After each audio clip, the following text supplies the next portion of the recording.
लक्ष्मीनाथं समारम्भाय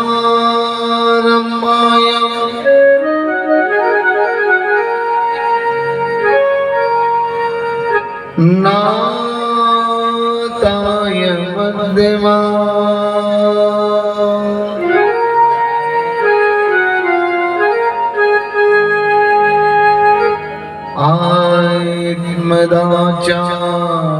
आत्मदाचार्य परिताय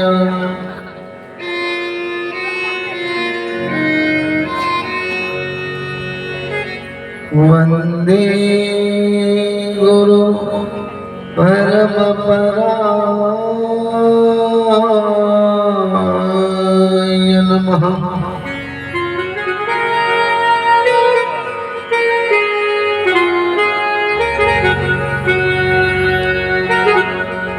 जय श्री राधारमण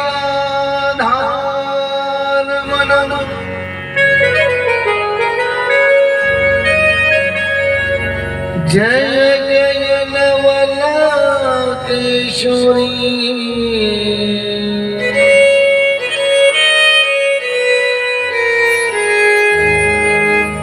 जय चित्त चोर प्रभु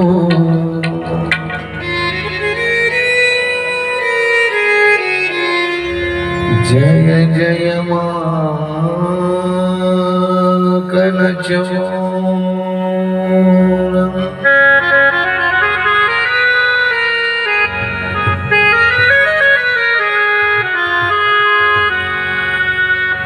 सरस्वती ने स्वर दिया दिया गुरु ने ज्ञान मात पिता ने जन्म दिया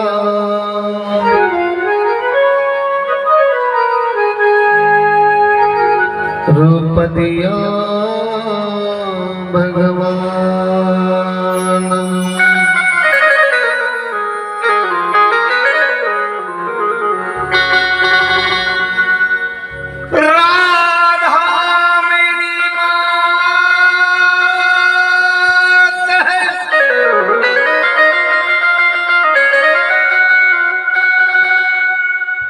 पिता मेरे घनश्याम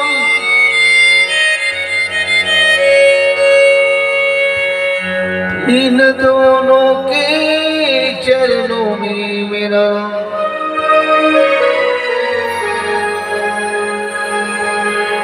कोटि कोटि प्रणाम कोटि कोटि प्रणाम। आइए तो प्रेम से लो हरि का नाम सब भक्तन को निरुद्ध करो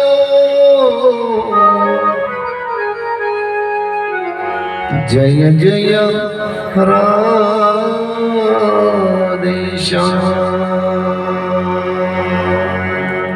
जय जय राधेश्याम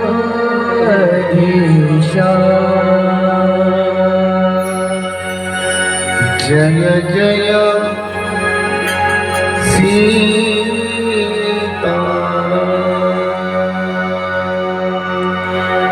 जय जय सीताराम।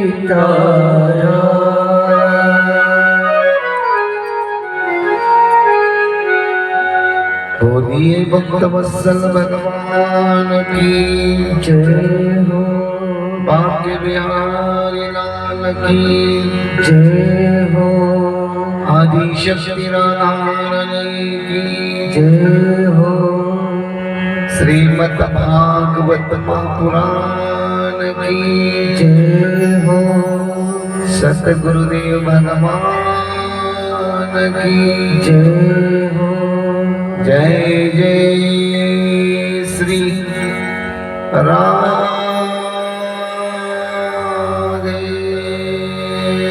जय जय श्री राधे। जय जय श्री राधे।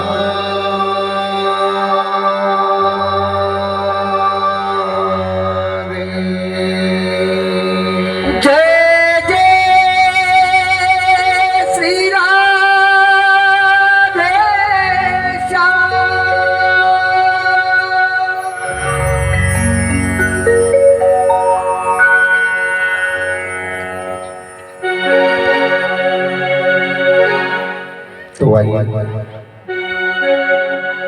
सब मिलकर भगवान का चिंतन करते हैं। आवाज क्लियर कर।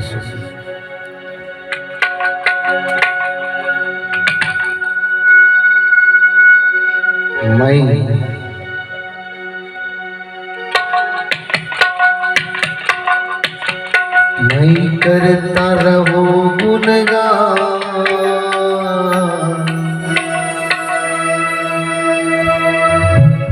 मुझे दो ऐसा वरदान।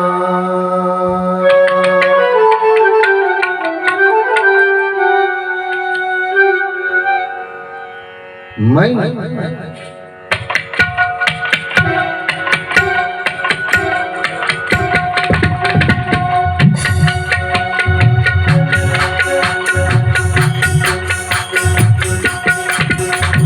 करता रहूं गुणगान, मुझे दो ऐसा वरदान। करता रहूं गुणगान, मुझे दो ऐसा वरदान। करता रहूं गुणगान, मुझे दो ऐसा वरदान। करता रहूं गुणगान, मुझे दो ऐसा वरदान। तेरा नाम लेते लेते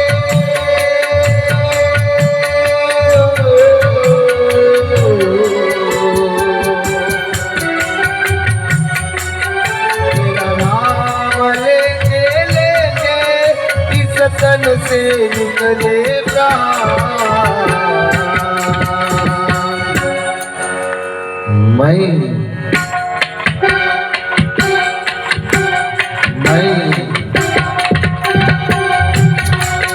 मैं करता रहूं गुणगान, मुझे दो ऐसा वरदान।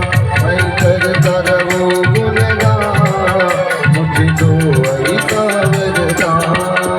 मैं करता रहूं गुणगान, मुझे दो ऐसा वरदान।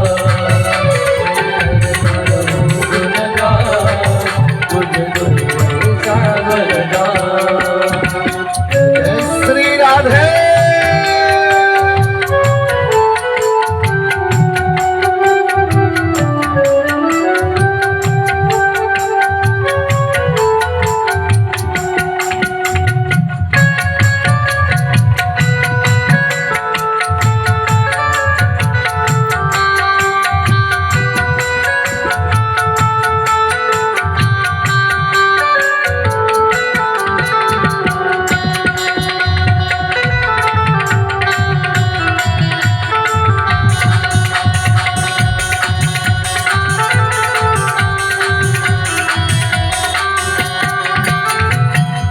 जगत के तारनहारे बाके बिहारी हो मागे।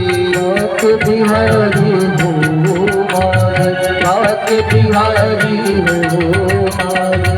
इस जगत के तारनहारे बाके बिहारी हो मागे। बाके बिहारी हो मागे, बाके बिहारी हो मागे। सृष्टि की रचना वाली, सृष्टि की हो रचना वाली, आदिशक्ति राधा रानी, आदिशक्ति राधा रानी। सृष्टि की रचना करने आदिशक्ति राधा रानी, आदि आदिशक्ती राधाराणी आदिशक्ती राधाराणी आदिशक्ती राधाराणी आदिशक्ती राधाराणी आदिशक्ती राधाराणी महिमा परम पार महिमा परम पार मुझे दो ऐसा वरदान तर तर हो गुणगान मुझे दो ऐसा वरदान तर तर हो गुणगान मुझे दो ऐसा वरदान तेरा नाम लेते लेते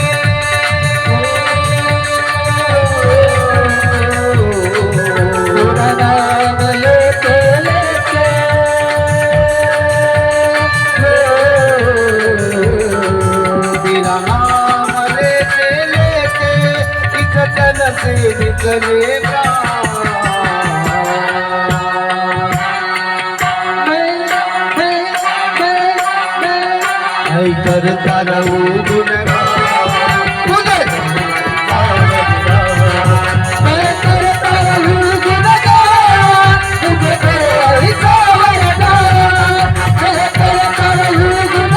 मुझे दो ऐसा वरदान मैं करता रहूं गुणगान मुझे दो ऐसा वरदान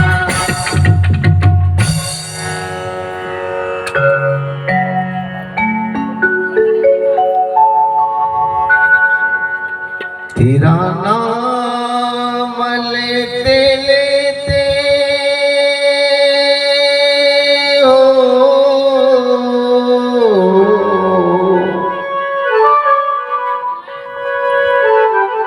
तेरा नाम लेते लेते इस तन से निकले प्राण मैं करता रहूं गुणगान मुझे दो ऐसा वरदान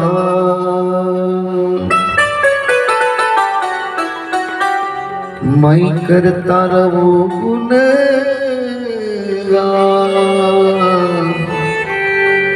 मुझे दो ऐसा वरदान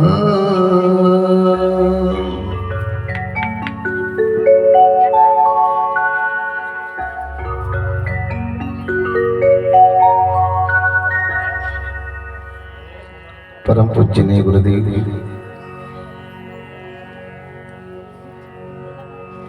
चराचरामध्ये असणारी चैतन्य गुरुदेव शक्ती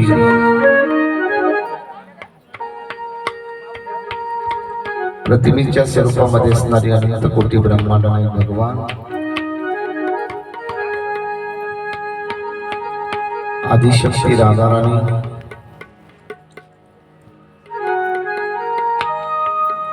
आपल्या या गावाची ग्रामदेवता हनुमंतराय आदिशक्ती दुर्गा माता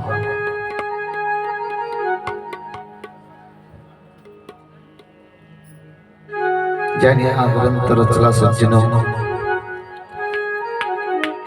या ग्रंथाचे रचनाकार जी महाराज ज्याच्या अमृततुल्य वाणीतून तुम्हाला कथा श्रवण करायला मिळत आहे ऐकायला मिळत आहे या व्यासपीठाचे अधिकारी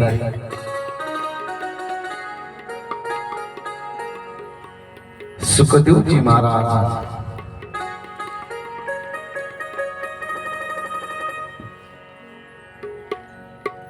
आदरणीय श्रोतेजन आदरणीय यजमान आदरणीय व्यासपीठ आणि संपूर्ण माझे मायबाप यांच्या चरणावरती कोटी कोटी प्रणाम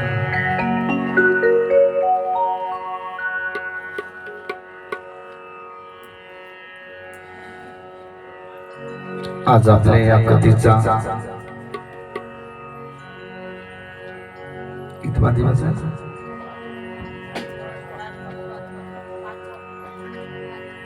5व्या दिवसाचा द्वितीय सत्र सुरू होत आहे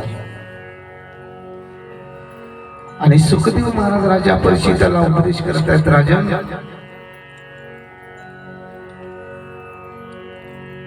काही त्या भगवंताने परंपार लीला केलेल्या त्या गोकुळामध्ये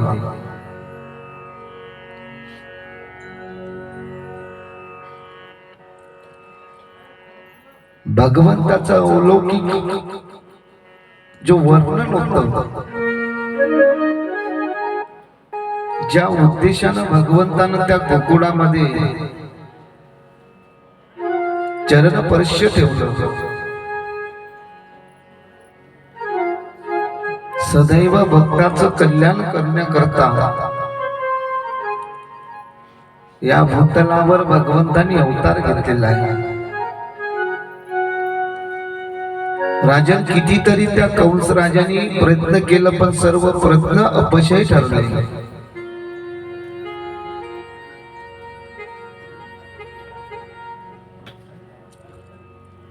राजन, तरी पण कंसाने कृष्णाला मारण्याकरता आपला प्रयत्न सोडला नाही, प्रयत्न सुरूच ठेवला.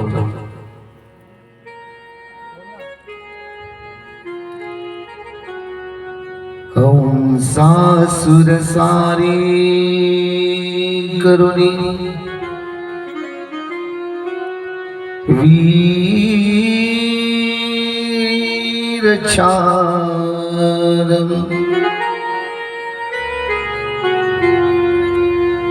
धाडीसी अक्रूरा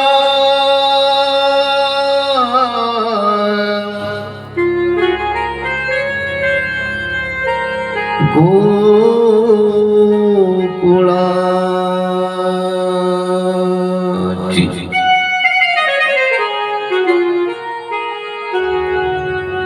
कंसासुर सारी करुणी वीर चार धाडीशी अक्रूरा गोकुळासी. कंस राजा म्हणता हे अक्रूरा, बांबलबट गेला, बांबलबट गोकुळामध्ये गेल्यानंतर पुन्हा तो रिटर्न माघार आला. त्याच्या नाही जमलं नाही. पुतना नावाची स्त्री गेली, तिच्या नाही जमलं नाही, ते बी माघार आलीच नाही. गेली पण ते माघार आलीच नाही. पण अक्रूर हा कोण होता? अक्रूर जो होता ना, प्रधान होता. कोणाचा? कंस राजाचा प्रधान. राजा आणि प्रधान असते ना. प्रधान म्हणजे अक्रूरजी होते त्या कंस राजाच्या दरबारामध्ये. आणि नियुक्ती करण्यात आली अक्रूराची. तसं जर वास्तव जरी पाहिला, अक्रूरजी नाही का कृष्ण भक्त होता. अक्रूर कोण होता? कृष्ण भक्त होता. पण मित्र हो, काय करावं दैव गती ही न्यारी न्यारी बुद्धी काय करील विचार. एखाद्या घरी आपण काम करत असताना, ज्या घरचं आपण काम करतो, ज्या घरामध्ये आपण कामाला जात असतो, तर गुणगान कोणाचं गाल तुम्ही? कोणाचं गाल? आपण एखादी रोजी करतो, मोलकरीण म्हणून एखादी माऊली असते, एखादा काम करणारा पुरुष असते. त्या कामाच्या माध्यमातून त्याचा प्रपंच चालत आहे, संसार चालत आहे. तर तो व्यक्ती, ती स्त्री कोणाचं गुणगान गाईल? मालकाचं गाणं. मग चाकरी कोणाची करत आहे अक्रूर? कंस राजाची चाकरी करत आहे. चाकरी कंस राजाची करत आहे. पण भक्त कोणाचा होता? कृष्णाचा भक्त होता. चाकरी कंस राजाची गरज आहे, पण भक्त होता कृष्णाचा. पण आता तसं नाही. माऊलीचं कसं आहे माहित आहे का? साडी कोण घेऊन देते तुम्हाला?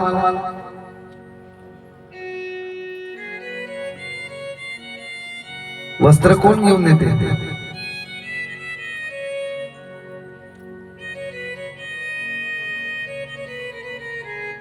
नाव वास्तवाला पतीचा यायला पाहिजे, पण नाव इथे दुकानदाराचं. बरोबर पहा तुम्ही. बाई, दुकानदार साहेबानं साडी चांगली दिली, पण कधी माई माऊली अशी म्हणणार नाही की माझ्या पतीनं मला पैसे दिलं म्हणून मी साडी घेतली. नाव कोणाचा घेते? सांगण्याचं तात्पर्य असं आहे माझा, ज्याची चाकरी करतो त्याचंच गुणगान गायलं पाहिजे. उदाहरणार्थ एखाद्या पटवर आपण जोडी नेली, 2 जोड्याची शर्त आहे आणि तिथं शेवकरी आहे, मालक सुद्धा आहे, शेवकर आहे. मालक म्हणते शेवकराला त्या जोडीचा पाळ पाहून, का रे शेवक, जोडी कोणाची जिंकणार रे? मालक म्हणते त्या आपल्या शेवकाला, हे शेवक, ती जोडी समोर आहे, आपली जोडी समोर आहे, या 2 जोड्यामधून जोडी कोणती जिंकणार? त्यावेळी उत्तर काय देईल?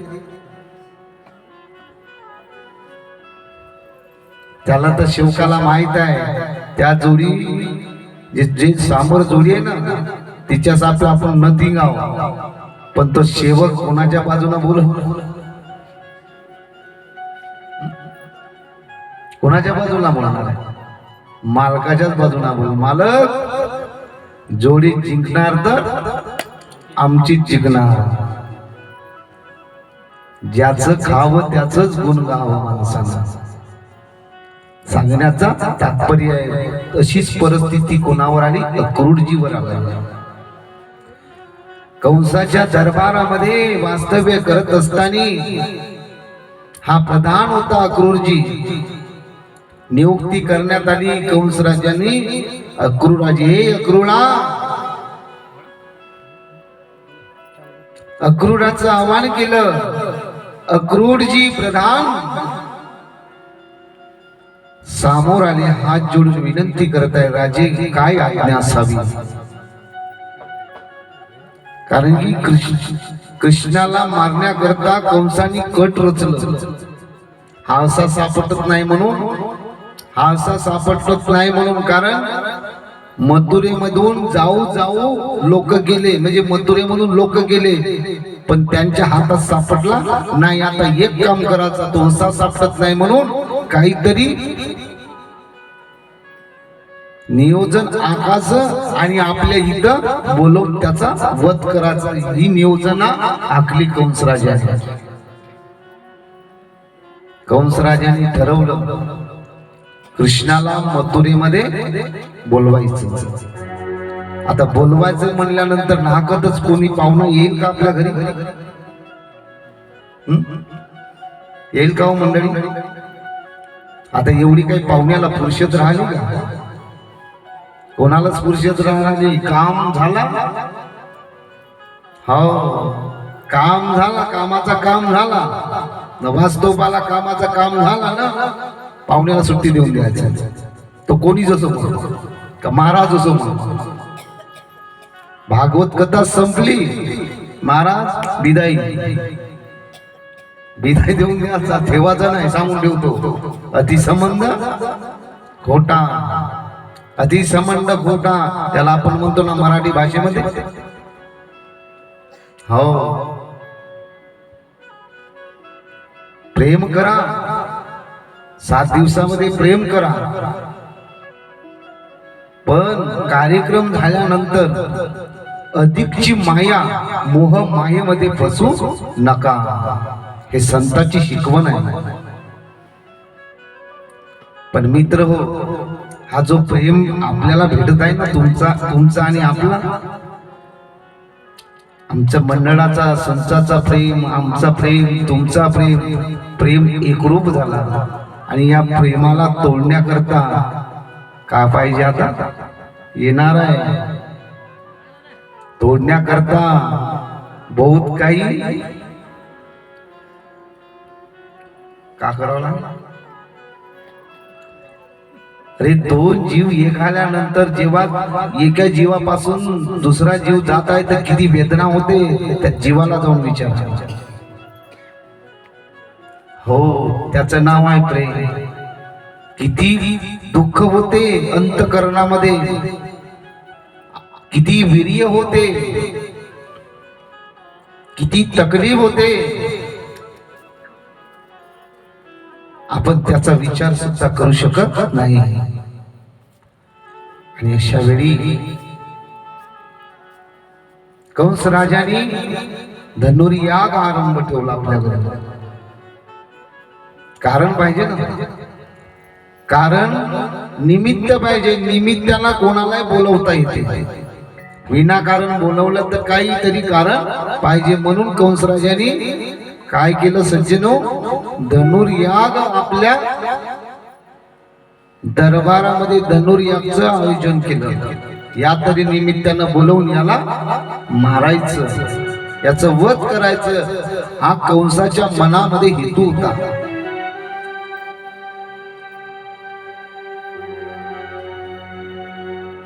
कंस राजे म्हणता है अक्रूरजी आज्ञा सरकार.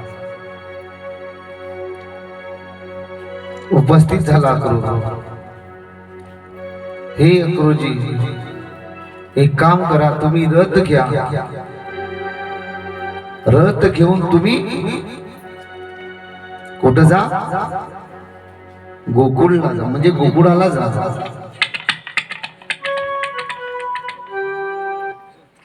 कशा करता जावं राजे, तुला माहित आहे मी किती प्रयत्न करत आहो पण तो माझ्या हातामध्ये सापडत नाहीये. म्हणून तू माझा प्रधान आहे, म्हणून तुझी नियुक्ती केली मी, म्हणून मी तुझी नियुक्ती केलेली आहे. प्रधानजी राजा बोले त्याचे दलाल. राजाचं म्हणणं तुम्हाला ऐकावंच लागल. तसा तर वास्तव पाला अक्रूर हा कृष्ण भक्ती मध्ये असल्या कारणास्तव राजानं म्हणलं कृष्णाला घेऊन ये, तर खरंच तो गेला असता का, नसता गेला. पण काय करल परिस्थितीनं त्याला पकडलेला आहे. आता इकडे भक्त आहे ना इकडे राजा आहे, इकडे भक्त आहे ना तिकडे राजा आहे ना तिकडे देव आहे. बीच मध्ये कोण सापडला, कोण सापडला, अक्रूर सापडलेला आहे. प्रश्न पडला अक्रूराला कसं करावं आता. कंस राजाने तर मला सांगितलं प्रधानजी तुम्ही गोकुळाशी जा आणि कृष्णाला रथामध्ये घेऊन या, कृष्णाला रथामध्ये घेऊन या. राजाच्या समोर तर बोलू शकला नाही, स्वीकार करावंच लागली गोष्ट. त्यावेळी ठीक आहे राजे, जशी तुमची आज्ञा, जशी तुमची आज्ञा. अक्रूराने रथ जुतलं, रथ जुतलं, पण रथ जुतण्याच्या अगोदर भगवंताचं स्मरण केलं. हे भगवान काय करू मी आता, हे भगवान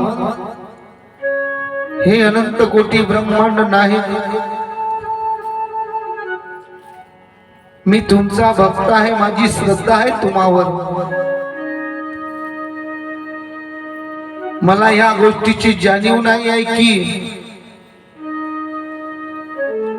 या कंस राजाने कोणती नियोजना आखली आहे ते मला माहित नाही आहे.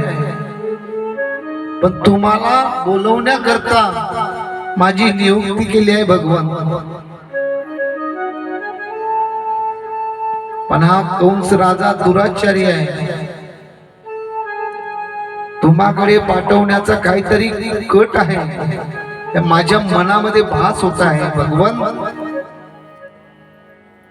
आणि या राजाने सांगितलं की गोकुळामध्ये जा आणि कृष्णाला घेऊन या मथुरेमध्ये. काय करू मी भगवन, काय करू, मला पर्याय नाही आहे, पर्याय नाही देवा, मला पर्याय नाही आहे. मी तुम्हालाही आणण्याकरता येत आहे. कदाचित माझ्या हातून चूक होत असेल तर मला माफ करा. कारण कंसाच्या राजवाड्यामध्ये राहून तो कंसाच्या घरचं अन्न खाल्ल्यामुळे प्रधानाला राजाची गोष्ट मान्य करावंच लागतो. पण देवा, मी तुम्हाला वचन देतो आहे, मी तुमच्या गोकुळामध्ये येतो आहे, पण जोपर्यंत माझ्या देहामध्ये श्वास आहे, शेवटपर्यंत राहणार श्वास, तोपर्यंत तुमच्या केसाला सुद्धा धक्का लागू देणार नाही. एवढा वचन देत आहे तुमचा भक्त. अक्रूराला भीती वाटत होती. मी कदाचित देवाला जरी आणलो तर यांना जरी काही कारस्थान केलं, भीती होती अक्रूराला. पण त्याचं नियोजन पहिलेच करून ठेवलं अक्रूराने की भगवंताला कोणतीही इजा होता कामा नाही. आणि त्यावेळी सुखदेव महाराज राजा परिषिताला वर्णन करतायत. राजन,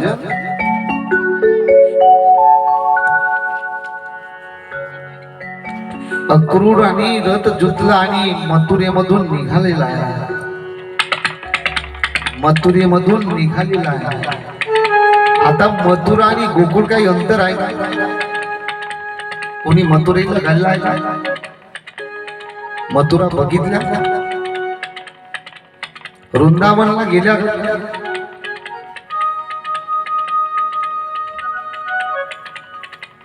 कसं होय, कसं होईल? कोणत्याच तीर्थाला ना,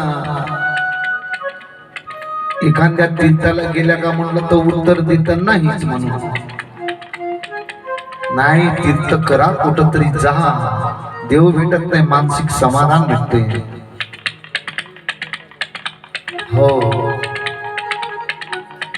मथुरा गोकुळ काही अंतर नव्हता, फक्त नदी होती. नदी होती, नदी. ती नदी कोणती? यमुना. यमुना नदी होती मित्र. हो, अक्रूराने रथ जुतलं, पण मनामध्ये डर आहे, भीती आहे. मी तर जातो, पण पुढे काय होईल याची गॅरंटी नाही आहे.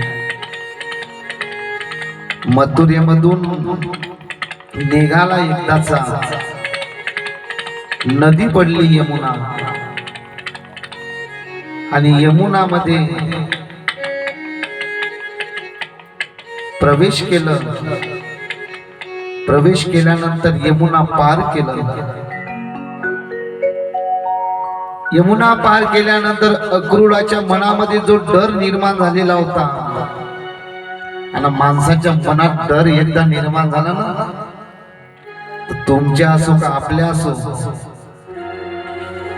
तो डर, ते भीती, ती झोप कधी लागू देत नाही. लागू देईल का? एखादा आपण डोळ्यासमोर दृश्य पाहत असतो, दृश्य समोर पाहिल्यानंतर मनामध्ये डर निर्माण होते. डर, ज्याला भय म्हणतो आपण, त्याला घबराटपणा म्हणतो, घबराट. आणि ते घबराटपणा निघण्याकरता काय करावं लागेल? त्या आठवणी विसरावं लागेल. जे पाहिलेले दृश्य आहेत ना, त्या आठवणी विसरावं लागेल, तेव्हा अंदरचा डर निघून जाईल. आठवणी विसरल्याशिवाय दुःख कधी विसरत नाही बाबा. आठवणीला मारावं लागते. जसं आपण इच्छाला मारतो ना, तशा आठवणीला मात करावं लागते, तेव्हा दुःख नाहीनाट होते. पुढचा जीवन पडलाय आम्हाला, हार मानू नका गडेव. जीवनामध्ये हार मानू नका.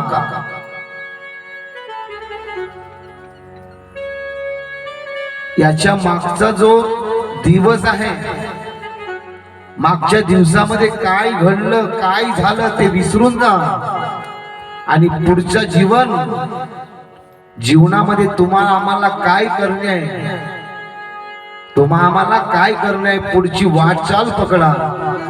मागचं जीवन जरी आठवून जीवन जगल्यानं तर दुःखच मिळेल.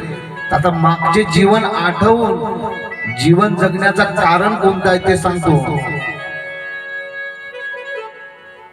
कोणते विचार आठवून जीवन जगावं ते सांगतो तुम्हाला. जे आठवून जीवन जगायला पाहिजे तेच ठेवा, जे नाही पाहिजे ते विसरून जा. तुम्ही कदाचित एखादा गरीब असाल आणि त्या गरीब परिस्थितीमधून तुम्ही धनवान झाल्या, श्रीमंतवान झाल्या भगवंताच्या कृपेनं, तर ते संपत्ती, ते इस्टेट कधी टिकून राहते जोपर्यंत आपण मागची गरिबी पाहत नाही.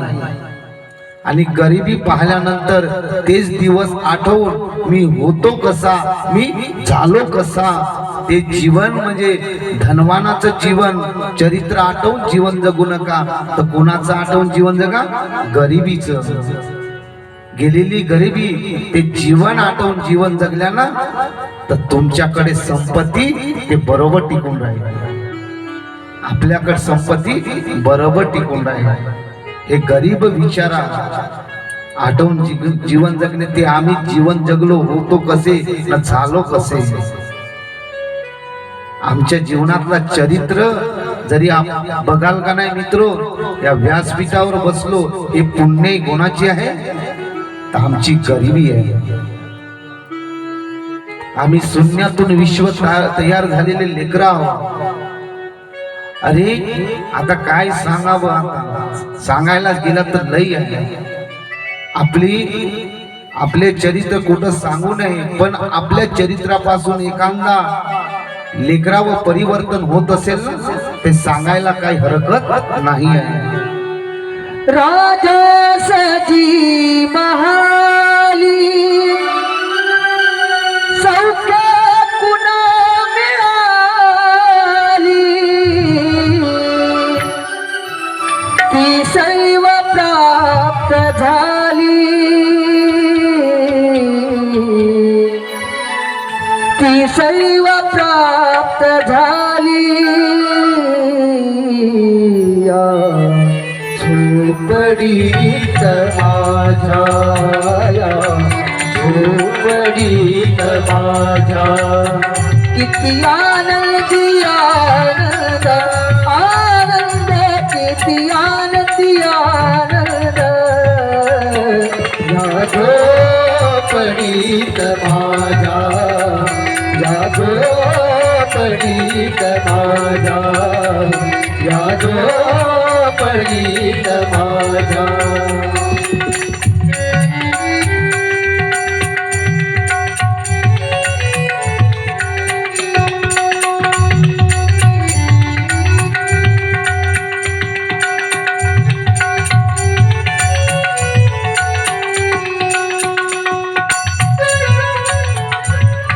किती धनवान व्हा, श्रीमंतवान व्हा, पण जुने विचार आठवून जीवन जगा.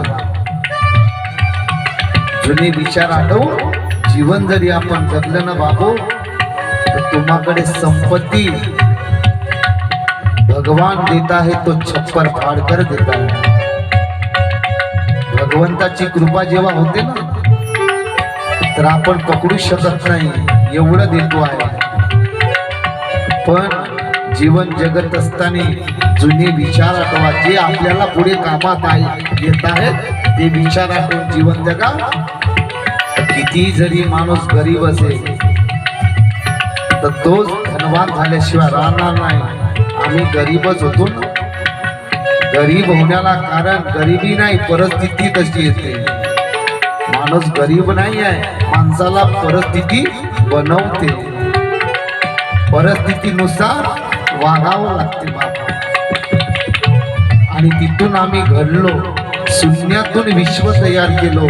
आणि आज तुमच्या आशीर्वादानं तुमच्या दिवेनं मी या व्यासपीठावर बसलो आणि ते खरी पुण्य कोणाची असेल तर माझ्या वडिलाची आहे, माझ्या बापाची आहे. प्रसाद अशी हाताना देणं म्हणता का? हाताना नाही दिलं तर पूर्वीच्या कालखंडामध्ये गेटमध्ये लकडी राहते, त्याला आपण मराठी भाषेमध्ये आगर म्हणतो. आगरचा मार खाल्लो आम्ही, आगरचा. आणि ते आग्राचा मार खाल्लेली दिलेली बापानी प्रसाद समजतो आम्ही त्या व्यासपीठावर. हो ना, ते बापानी दिलेली प्रसाद. हो, या परिस्थितीमध्ये आम्ही उतरलो. दुर्लभ आहे हो, दुर्लभ आहे. गरिबी काय असते या झोपडीत माझ्या किती वाटतो आनंद. जेवढा सुख झोपडीमध्ये आहे ना तेवढा महालामध्ये सुख नाही आहे. आज सुखाची झोप कुठं लागते? बिल्डिंग मध्ये नाही लागत. बिल्डिंग मध्ये जरी लागायची असेल का नाही तर कूलर शिवाय पर्याय नाही.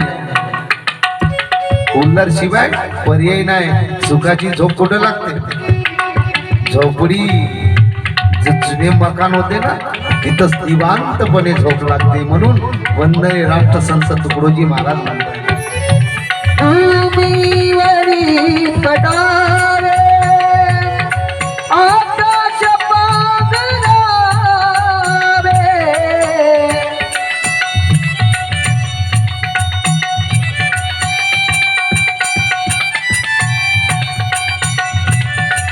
भूमीवरी पडावे आकाश पांघरावे, पायाकडे पहावे, पायाकडे पहावे, या झोपडीत माझ्या, या झोपडीत माझ्या किती आनंदी आनंद, आनंद किती आनंदी आनंद, या झोपडीत माझ्या, या झोपडीत माझ्या, या झोपडीत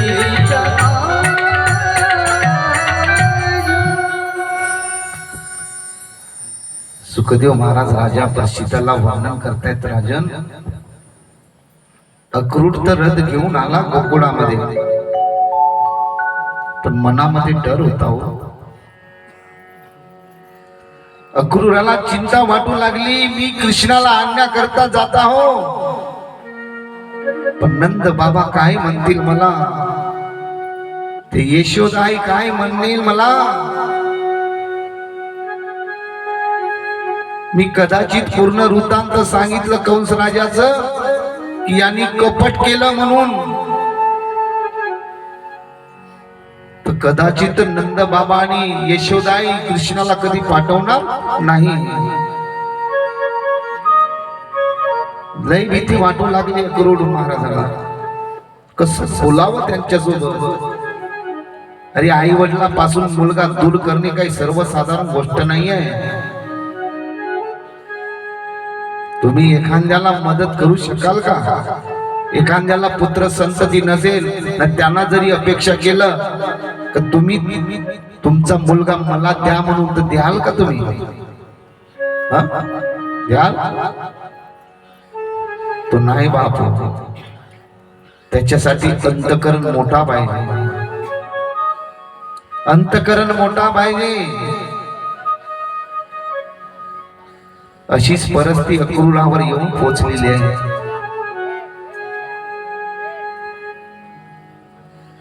सकाळी निघालेला अक्रूर दुपार झाली. सकाळी निघालेला अक्रूर दुपार झाली. एकदाचा गोकुळामध्ये येऊन पोहोचला परमात्मा. सौंगड्याला घेऊन गाई चारण्याकरता नेलो होतं वनामध्ये. गाई चारण्याकरता नेलो होतो वनामध्ये. आणि अशा कालखंडामध्ये अक्रूराचा रथ येऊन एकदाचा पोहोचला कुठं? नंद बाबाच्या राजवाड्या जवळ. यशोदाई काम करत होती. नंद बाबा घरी नव्हते, कुठंतरी गोकुळातच होते, पण कुठंतरी बाहेर गेलो होते. अक्रूरजीने आगमन केलं यशोदा नंद बाबाच्या राजवाड्यामध्ये, पण त्याची हिंमत नव्हती पाय ठेवायची. थरथर पाय कापू लागले. आला घरी अक्रूर, थरथर पाय कापू लागला. कसं करावं मोठा प्रश्न पडला अक्रूराला. पण मनाला मजबूत केलं. केला कोण आहेत घरी?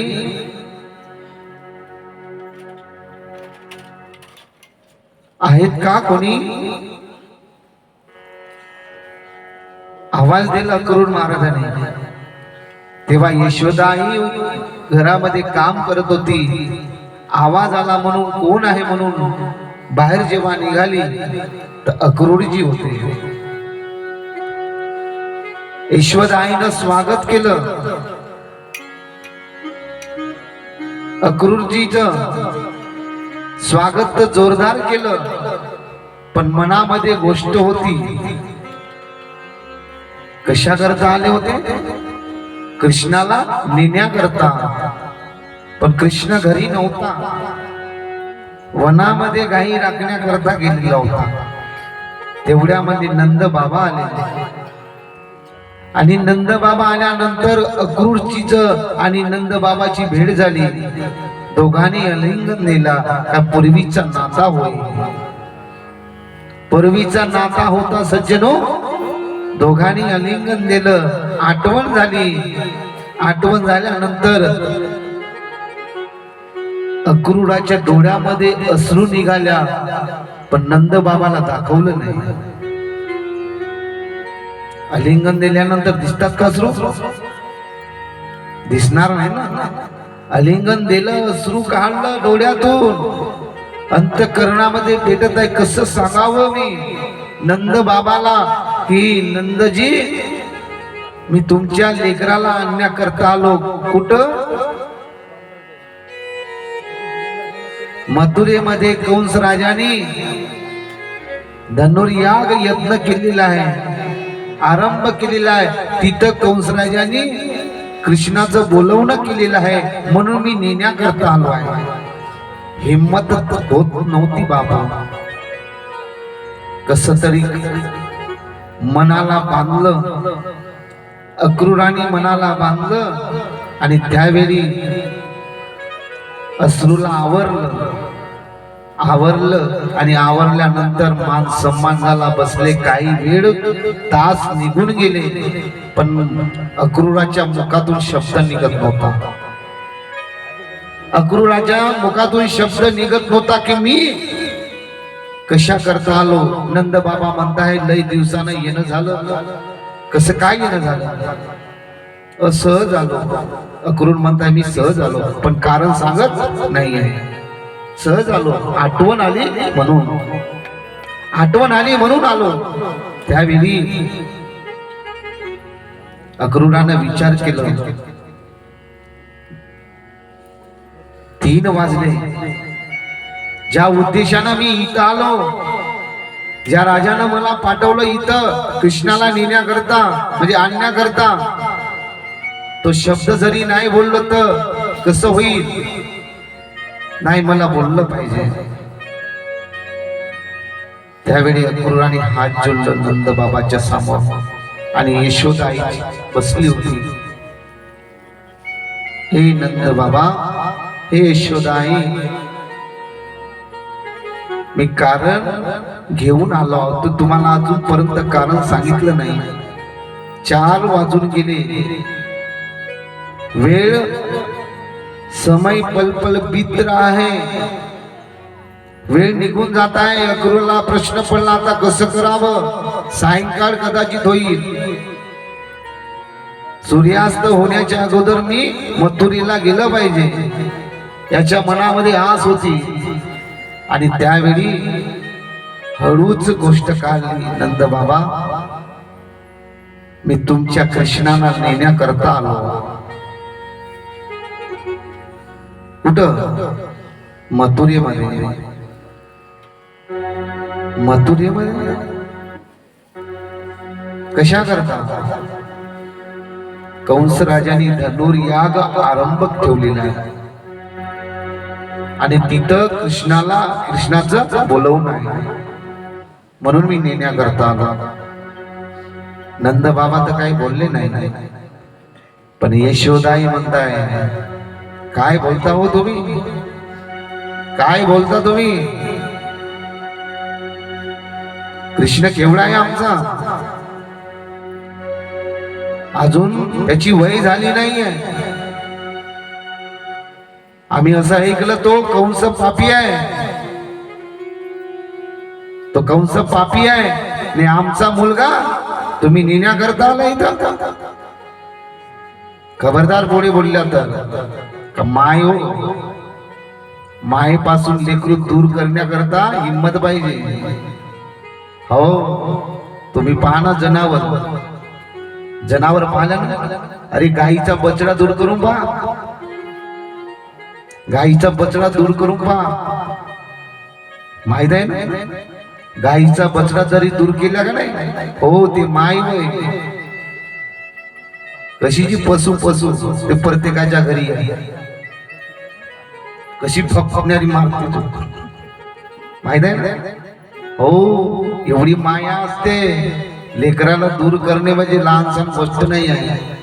आणि अशा वेळी यशोदाई म्हणताय नाही अक्रूरजी, हे गोष्ट शक्य नाही आहे. आम्ही आमचा मुलगा कधी पाठवणार नाही, जसा आल्या तसा वापस जा. नंद बाबा म्हणताय अगं यशोदा पहिले ऐकून तर घे. नाही नाही नाही नाही, तुम्ही मला काही सांगू नका, मी तुमचं कधी ऐकणार नाही. तो माझा कृष्ण म्हणजे माझा प्राण आहे ना, माझ्या प्राणाला मी दूर जाऊ देणार, हे गोष्ट शक्य नाही आहे. तुम्ही याच्यामध्ये बोलूच नका. यशोदाय म्हणते जसं आला तसं माघार व्हा तुम्ही. तेवढ्यामध्ये कोणाला माहित आहे, ही वार्ता सगळ्यांना माहित झाली हळूहळू की अक्रूरजी कृष्णाला नेण्याकरता आलेले आहे. जिकडे तिकडे वार्ता पसरली. तेवढ्यामध्ये भगवंत आले, गायी राखून आले, बलराम कृष्ण सौंगडी आले आणि कृष्ण परमात्मा अक्रूराकडे पाहिल्यानंतर अक्रूरजीला काय म्हणत होते, काकाजी कधी आल्या तुम्ही. काकाच म्हणायचे, काकाजी कधी आल्या तुम्ही. हात जोडलं, दर्शन घेतलं. प्रभू माफ करा, मला क्षमा करा, मी तुमचा भक्त आहे. माहीत असूनही मी तुम्हाला नेण्याकरता आलेला आहो, मला माफ करा प्रभू. तुम्हाला निमंत्रण दिलेलं आहे कंस राजाने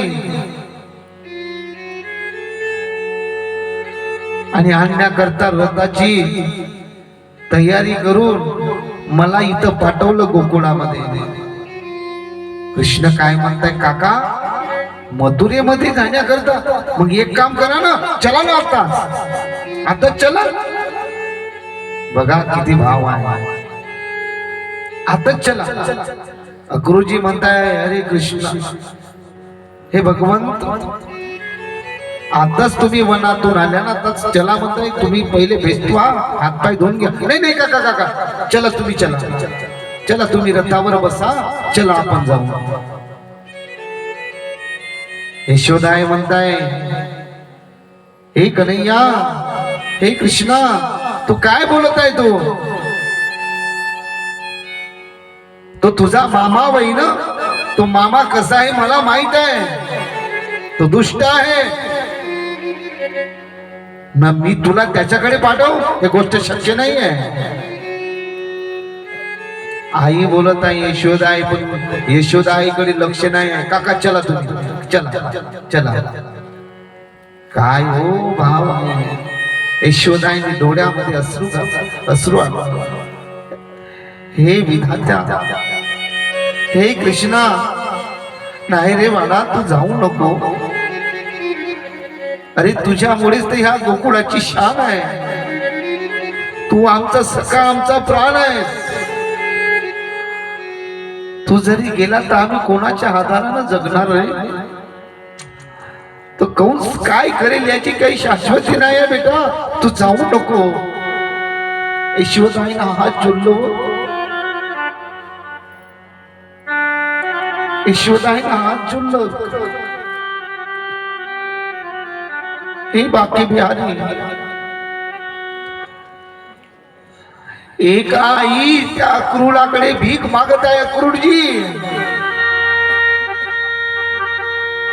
मी हात जोडतो तुमच्या पाया पडत म्हणत असाल तरी पडतोय, पण माझा सन्मान, छोटासा बाळ माझ्यापासून दूर करू नका.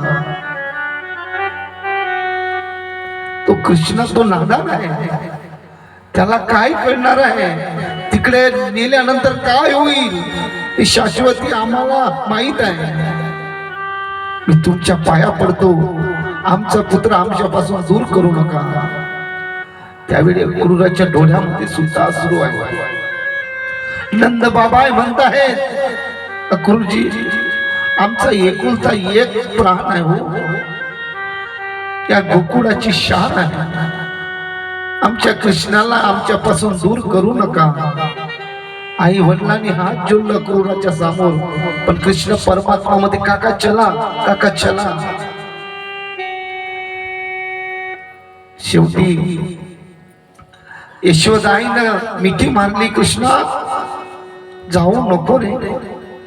आई, कृष्णाने आईचे डोळेचे आसू पुसून दिला. आई लढते कशाला? तो मी येतो.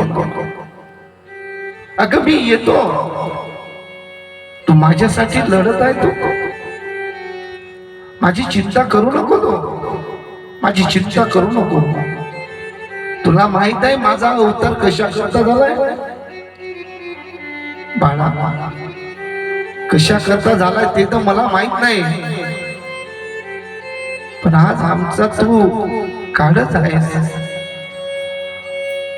पण तो कंस राजा का करेल याची काही शाश्वती नाही, गॅरंटीच नाही. तू जाऊ नको. ते मला नको सांग कृष्णा. तू जायचं नाही. शेवटी कृष्ण परमात्मा मध्ये नाही आहे, मला गेलं पाहिजे. ज्या उद्देशाने काकाजी आले तो उद्देश मी पूर्ण केल्याशिवाय राहणार नाही. शेवटी आई वडिलाचं ऐकलं नाही आणि काकाला म्हणते चला रथात तुम्ही बसा. रथामध्ये बसा, रथामध्ये बसा. शेवटी अक्रूराला पर्याय झाला नाही. हात जोडलं, यशोदाईकडे हात जोडलं, नंद बाबाकडे हात जोडलं. नंदजी, यशोदाई मला क्षमा करा, मला क्षमा करा. ते भावना, ते करुणा, पुत्र मोह मलाही कळते. तुमच्यापासून कृष्ण वेगळा करत आहो, पण मी तुम्हाला वचन देतो नंदजी, हे यशोदाई, मी तुम्हाला वचन देतो की ज्याप्रमाणे मी कृष्ण परमात्माला मथुरेमध्ये नेण्याकरता आलो, पण जोपर्यंत माझ्या या देहामध्ये श्वास आहे, प्राण आहे, तोपर्यंत शेवटच्या टोकापर्यंत मी लढणार, पण देवाला इजा सुद्धा होऊ देणार नाही. मी तुम्हाला वचन देतो आहे. मी तुम्हाला वचन देतो आहे. आणि अशा वेळी विदाई घेतली आणि कृष्ण परमात्मा रथामध्ये बसले. रथामध्ये बसले आणि रथामध्ये बसल्यानंतर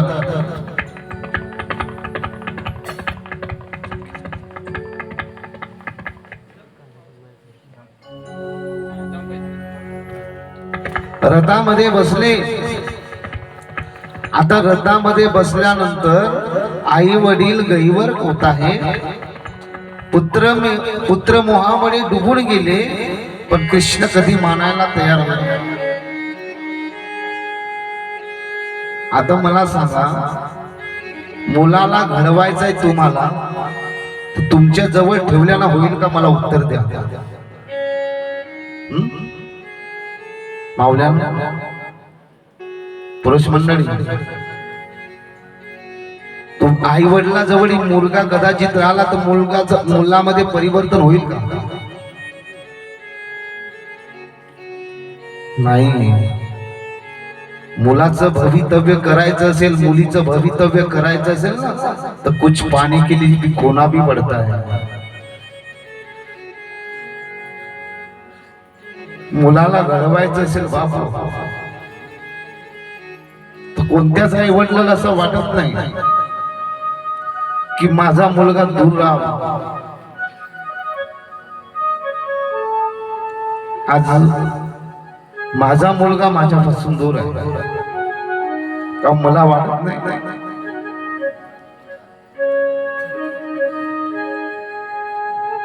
आठवणाने ते भेटायला जातो आम्ही.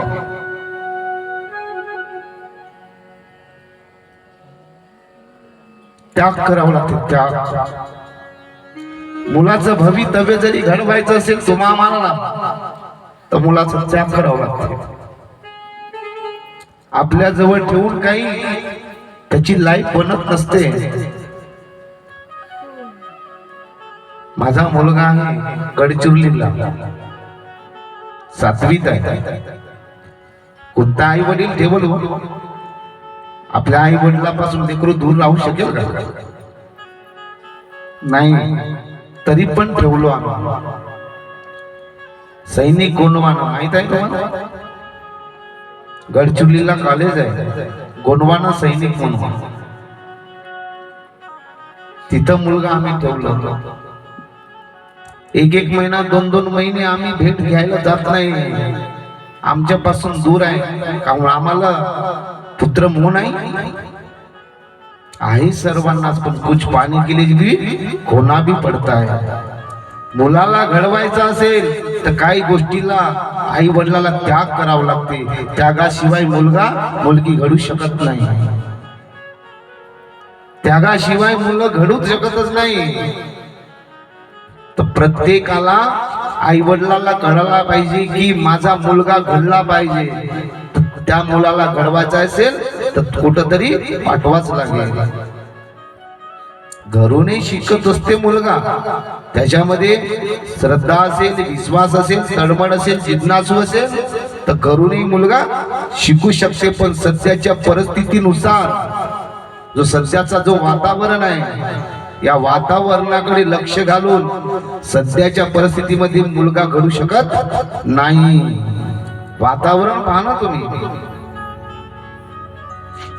म्हणून मित्र हो, त्या यशोदा आईपासून, त्या नंदबाबापासून मुलगा वेगळं करणे म्हणजे दुर्लभ गोष्ट आहे. आणि कृष्ण परमात्मा बसले, काका हाकला होत.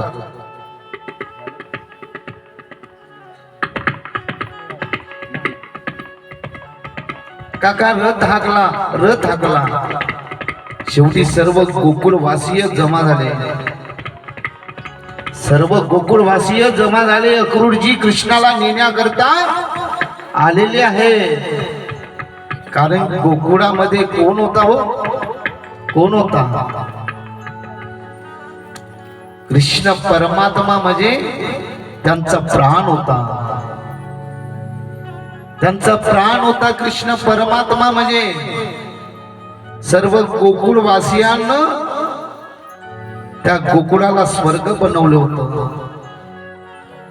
जो तो कृष्ण कृष्ण कृष्ण कृष्ण म्हणू लागला, जो तो कृष्ण भक्तीमध्ये डुबून गेला, सगळ्या गोपी त्या कृष्णमय झाल्या होत्या. आता अशा व्यक्तीला नेत आहे तर नेऊ देतील का सांगा मला? नेऊ देतील? आता उदाहरण, 7 दिवसामध्ये आमचं तुमचं मिलन झाला. आपण एकामेकाला प्रेम वाटलो आणि या प्रेमाला तोडण्याकरता काय पाहिजे बाबू? हा जो प्रेम आहे ना, तोडणं शक्य नाही आहे. एकमेकापासून दूर होणं इजा होते.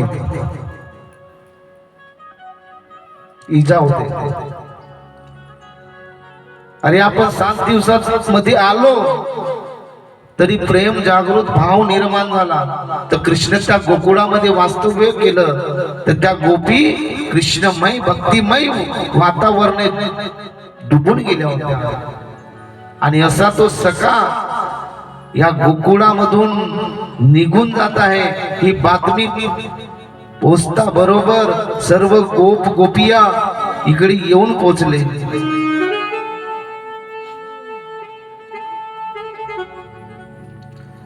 जसा माझा एखादा भारताचा जवान शहीद होते ना,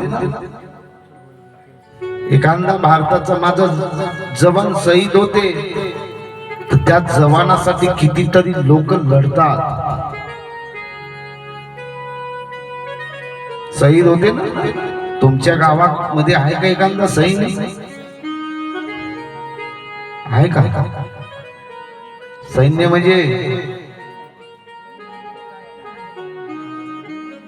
एकही नाही, एकही नाही.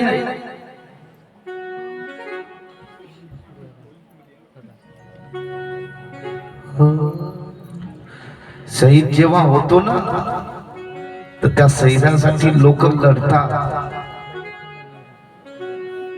एका आईचं रक्षण एका आईनं तर जन्माला घातलं, एका आईनं जन्माला घातलं, पण दुसऱ्या आईचं रक्षण करता करता प्राणाची आहुती दिली.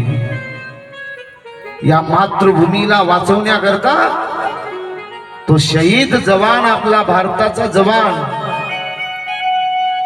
दुसऱ्या आईचं रक्षण करता करता आपल्या प्राणाची आहुती दिली. तो झाला बलिदान.